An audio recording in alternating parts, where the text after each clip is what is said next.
ఎవడు పడితే వాడు ఏదో ఒక ట్యూబ్ పెట్టుకొని మమ్మల్ని ఇష్ట రాజ్యంగా అధ్యక్ష ప్రజా జీవితంలో ఉన్నాం కాబట్టి నిజంగా ఓపిక పడుతున్నాం అధ్యక్ష. రక్తం మరుగుతుంది. ఏంది భాష అది అధ్యక్ష? కుటుంబ సభ్యులను అంతేసి మాటలు అంటుంటే అసలు మీరు మనుషులా అని నేను వాళ్ళని అడగదలుచుకున్నా అధ్యక్ష. మీకు భార్య బిడ్డలు లేరా? తల్లిదండ్రులు లేరా? మీ అమ్మనో నీ చెల్లినో నీ భార్యనో ఈ రకంగా మాట్లాడితే నువ్వు ఇంతవా నేను అడుగుతున్న ట్విట్టర్లో పెట్టినోని అరెస్టును ఖండించినోని. నా భార్య నా బిడ్డను తిడితే నాకు నొప్పి అవుతుంది కానీ నీకు ఒక ఆడపిల్లను అవమానిస్తుంటే నీకు నొప్పి కాదా? ఏ సంస్కృతిలో ఉన్నారని నేను అడుగుతున్నా అధ్యక్ష. తోడుకలు తీస్తా అధ్యక్ష. ముఖ్యమంత్రిగా చెప్తున్న ఒక్కనొక్కని బట్టలు ఇప్పదీసి రోడ్డు మీద తిప్పిస్తా అధ్యక్ష. రాజకీయాల ప్రజా జీవితంలో ఉన్నది మేము.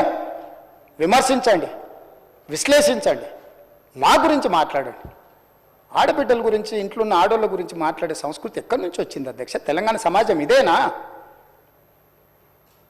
రజాకర్లకు, నిజాంలకు, భూస్వాములకు, పెత్తందారులకు వ్యతిరేకంగా పోరాటం చేసిన స్ఫూర్తి ఓ రామ్జీవ్ గోండు, కొమరం భీమ్, ఓ చాకలి ఐలమ్మ, ఈ ప్రాంతంలో దొడ్డి కొమరయ్య, ఓ సర్దార్ సర్వాయి పాపన్న గౌడు ప్రాతినిధ్యం వహించిన ప్రాంతం ఇది అధ్యక్ష. ఇది ఒక చైతన్యమైన ప్రాంతం.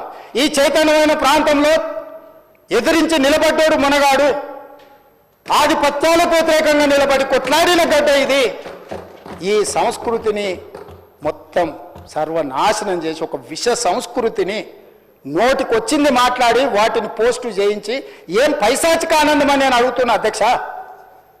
వాళ్ళు తిట్టిన తిట్లకు నా పేరు తీసి మీ పేరు రాసుకోండి. ఆడ మీకు అన్నం తినబుద్ధి అవుతుందో నేను చూస్తా.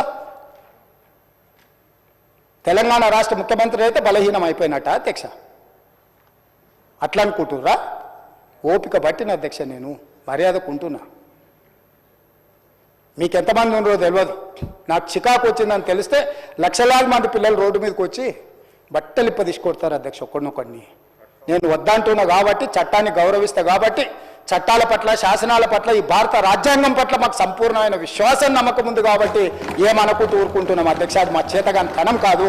చంద్రశేఖరరావు గారు నీ పిల్లలకు చెప్పు, ఇది మంచిది కాదు, నువ్వు అనుకుంటున్నావేమో ఇట్లా ఏదో చేస్తే మానసికంగా కుంగదీసి దెబ్బతీసి రాజకీయంగా ప్రయోజనం పొందుదామని నువ్వేమైనా కలలుగా అంటే నువ్వు అనుకుంటున్నావేమో. అట్లా కుదరదు చంద్రశేఖరరావు. నేను చెప్పదలుచుకున్నా, హద్దు దాటితే, మాట జారితే దాని ఫలితం ఎట్లుంటుందో అనుభవిస్తారని నేను చెప్పదలుచుకున్నా అధ్యక్ష. పదవి ఎంతకాలం ఉంటుందని కాదు, ఎట్లా ఉన్నామనే దాన్ని నేను లెక్కగడతా అధ్యక్ష. ఆత్మగౌరవం చంపుకొని పదవి కోసం లాలూచిపడి దిగజారే రాజకీయాలు నేను చేయను అధ్యక్ష. ఉన్నంతకాలమే ఉంటా, నిటారుగుంటా, నికార్సుగుంటా.